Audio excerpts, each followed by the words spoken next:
L'exposition Chagall et l'avant-garde russe, c'est une exposition qui s'inscrit dans le cadre des expositions hors les murs du Centre Georges Pompidou. Donc plus de 150 œuvres prêtées par le Musée national d'art moderne et autour du thème des avant-gardes russes.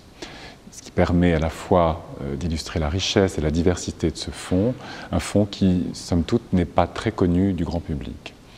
L'originalité de cette exposition, c'est d'avoir placé Chagall comme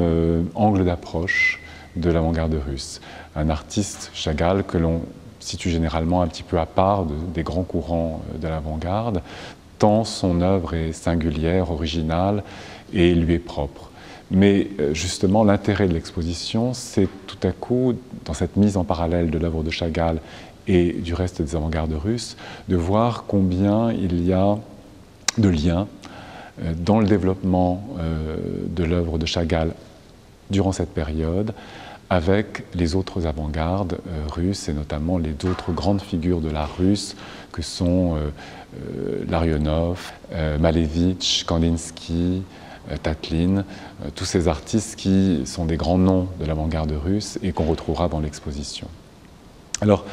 l'œuvre de Chagall jalonne véritablement les 2 décennies que couvre l'exposition et permet de le suivre je dirais, ses premières tentatives lorsqu'il est encore dans son village natal de Vitebsk, sa rencontre avec les avant-gardes parisiennes lorsqu'il séjourne à Paris entre 1910 et 1912, la manière qu'il a de se frotter aussi avec le milieu berlinois, et enfin les grands développements de son œuvre au moment de la Révolution russe, lorsqu'il se retrouve donc dans son pays natal et où il va notamment être sollicité pour animer l'école d'art de Vitebsk. Donc cela jusqu'au début des années 20, date de son retour en France, qui marque, je dirais, à la fois la fin de l'exposition et en même temps, d'une certaine manière, la fin de ce grand élan qui avait porté toutes ces avant-gardes en Russie.